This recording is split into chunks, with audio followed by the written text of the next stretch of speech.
Hello, welcome to another episode of OT Time. My name's Anthony. I'm your occupational therapist here at ICANN. In a previous video of OT Time, we talked about sensory integration, what it is, the different components such as the proprioceptive and vestibular systems, and what it means to be sensory seeking or sensory avoiding. If you haven't seen that video, go ahead and check it out, and also don't forget to hit the subscribe button.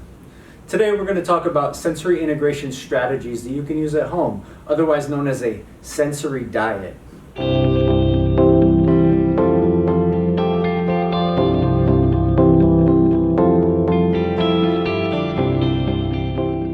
The first one that I want to talk about are scratch and sniff objects. So this could be stickers, this could be paint, a number of things. So what this does, it provides visual and tactile input, as well as what's called olfactory, so the sense of smell.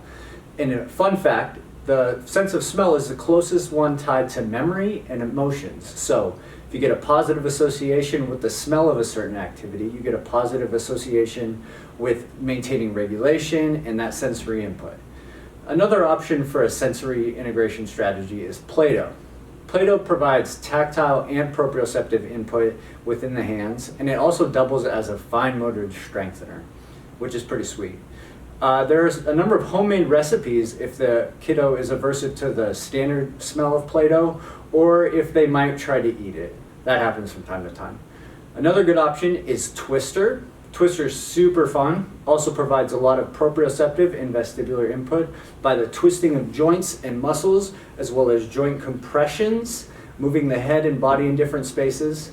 And you can also make it a quiet activity if your kiddo is aversive to sounds or is sensory avoiding in that area. Some tabletop activities that are great would be a sandbox. You can make a sandbox at home. You can use any sort of box and fill it with obviously sand, rice, beans, beads, shaving cream, water, and then you can go ahead and add spoons or cups or small toys or anything like that to help the kiddo play with and interact with it. One of my favorite sensory integration strategies is the dance party.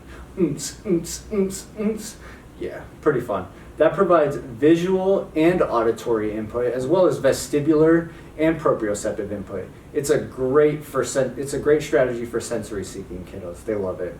Another one is finger and food painting. So you can do this for kiddos who are sensory seeking or sensory avoiding. For avoiders, it's a good intro for new textures. And with the food part, you can paint on a cookie sheet with pudding or yogurt or applesauce. It's a good way to introduce new foods as well. Another good strategy are animal walks. You can do the standard bear walk, so on all fours, the crab walk, which is on all fours on your back, or you could have them slither like a snake. That one's kind of fun sometimes. Another option is the wheelbarrow walks. So it's where the kiddo is on their stomach. They use their hands to prop themselves up, and you grab them by their feet and they walk on their hands. Kids think it's really fun, and it's kind of funny to watch. Another thing that they can do is jump. So if you have a trampoline or access to a trampoline, they could jump on the trampoline. And parents, if you allow it, they can jump from chairs to sofas or even on their bed. Ooh. Other options are pillow fights, hopscotch, one of my favorites, tickle fights, rocking in a rocking chair, making a kid burrito and a blanket. And yeah, those are just a few things and some ideas that we have for you. Go ahead and, like I said, subscribe to the channel. Thank you for watching, and we'll see you next time on OT Time.